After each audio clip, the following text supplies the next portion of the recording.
E aí, durante o jornal aqui na Jovem Pan, no Em Tempo Real, veio esta decisão do ministro Alexandre de Moraes sobre Jair Bolsonaro não conceder entrevistas. Isso chamou atenção porque a reunião estava acontecendo. Jair Bolsonaro, neste momento, estava assinando essa bandeira, recebendo várias assinaturas dessa bandeira que levaram em homenagem a Jair Bolsonaro. E aí, após essa reunião, ele foi orientado a nem mesmo estar ali ao lado dos parlamentares.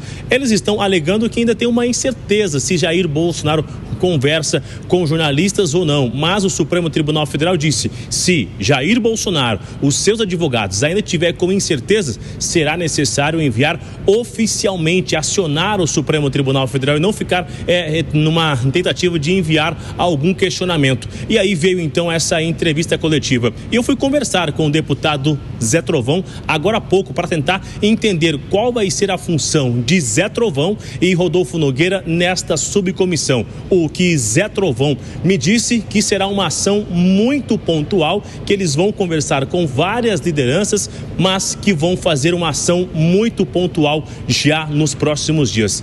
Zé Trovão é muito ligado aos vários caminhoneiros, a este setor do agronegócio, então a expectativa é que tenha essa conversa com várias lideranças do setor do agronegócio nas redes sociais e esse chamamento para qualquer tipo de manifestação nos próximos dias, já que Jair Bolsonaro não vai utilizar as redes sociais nem conversar com jornalistas. A ideia é que esses parlamentares sejam escalados para retransmitirem a mensagem de Jair Bolsonaro. Evandro. Muito obrigado pelas informações, Bruno Pinheiro. Um abraço para você. Se tiver mais bastidores, meu amigo, pode participar sempre do nosso 3 em 1. Bruno que está agora todos os dias no Tempo Real aqui da Jovem Pan, antes do nosso 3 em 1 entrar no ar. Vamos falar um pouquinho sobre esse mandato do deputado Eduardo Bolsonaro, porque terminou neste domingo o afastamento dele. Então ele deixa de ser um deputado licenciado, deveria voltar a atuar aqui no país. Mas o deputado Eduardo Bolsonaro disse que não retorna. Claro, porque há uma possibilidade de prisão também contra ele diante de toda a tratativa que ele tem hoje nos Estados Unidos e que ele também não renunciará. Agora começa um movimento ali na Câmara dos Deputados. Primeiro que ele tem um prazinho ainda, né, Zé Maria Trindade, porque a Câmara está de recesso e aí ele precisa preciso comprovar um número de faltas do deputado Eduardo Bolsonaro para que de fato haja, digamos assim, uma cassação do mandato dele. Mas, pelo que eu estava acompanhando das discussões do funcionamento da Câmara, primeiro que tem um recesso agora. Aí quando se voltar, é preciso se contar as faltas do deputado nas sessões. Então, sei lá, ele teria aí um prazinho aí de 3 meses, mais ou menos, nessa celeuma toda para entender o que ele faria. E mais do que isso, há um movimento no bastidor ali por parte da oposição, inclusive com discussões sobre a possibilidade de alteração do regimento da Câmara, para que Eduardo Bolsonaro não precise estar no Brasil para continuar como deputado, ou seja, ele poderia participar dos Estados Unidos, que seria uma probabilidade difícil, mas essa ideia já foi aventada, e outras questões que possam fazer com que ele continue no cargo. Como é que se avalia tudo isso em torno do mandato de Eduardo Bolsonaro, que sim, diz que vai continuar no cargo, Zé? Pois é, ele surpreendeu, né, porque a ideia é que ele poderia renunciar, mas ele continua como deputado, é uma garantia a mais para ele, né? O deputado licenciado Eduardo Bolsonaro, ele pode votar de fora do país, né? Desde que tenha internet, através do sistema Infoleg. Ele está com o celular da Câmara, né? E aí ele pode votar. Nós estamos agora entrando num processo de recesso parlamentar. É um recesso branco, não é um recesso oficial. Então ele não vai ganhar falta, porque não se vota nada, não terá a obrigatoriedade de presença. Aqui se chama efeito administrativo. Então, assim, tem semana que não tem o efeito, isso aí treme o deputado, porque desconta dos salários deles quando há a falta. E além do desconto salarial, tem, evidentemente, essas repercussões legais. O Chiquinho Brazão ficou 6 meses na Câmara. Chiquinho Brazão, acusado de matar a vereadora Marielle. Ficou 6 meses e o mandato dele não foi cassado. Foi extinto por excesso de faltas, né? E aí poderia acontecer isso com Eduardo Bolsonaro, né? Ou então ele encontrar uma maneira de mudar o regimento. Eu acho muito difícil. muito difícil essa empreitada de mudar o regimento interno da Câmara para atender um parlamentar, para atender um deputado e provocar uma confusão geral, porque o Estado perde quando um deputado é deputado e não é deputado, é licenciado, né? E aí o suplente fica ali, não sabe se vai continuar e tal. Eu acho muito errado isso.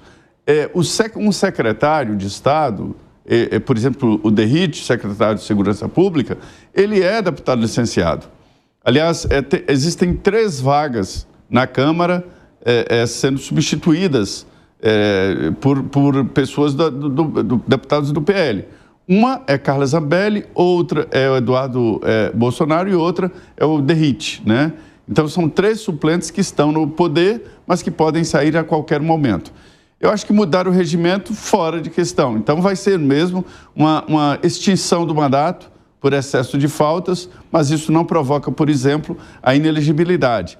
E entendo que ele pode votar, ou seja, ele está presente quando estiver acontecendo uma sessão virtual, né, uma sessão com votação pelo telefone. Você trazer, né, esse termômetro para a gente, Zé, porque de fato, quando eu ouvi aquela ideia sobre discussões que estavam ocorrendo nos corredores de alteração do regimento, eu falei, puxa vida, né? Porque para você alterar um regimento da Câmara, você teria que fazer uma articulação intensa com o maior grupo da Câmara, neste caso o Centrão, com o presidente da Câmara. Bom, essa articulação seria muito cansativa e não haveria tempo suficiente também para você fazer uma articulação desse tamanho. Mas enfim, né, Zé? Tudo pode acontecer, mas é interessante que você traga agora o termômetro das dificuldades que isso significaria e de outras possibilidades que são mais palpáveis. Ô Fábio Piperno, como é que você avalia o posicionamento de Eduardo Bolsonaro em termos de mandato e as estratégias que ele pretende adotar daqui para frente ao lado também dos seus aliados?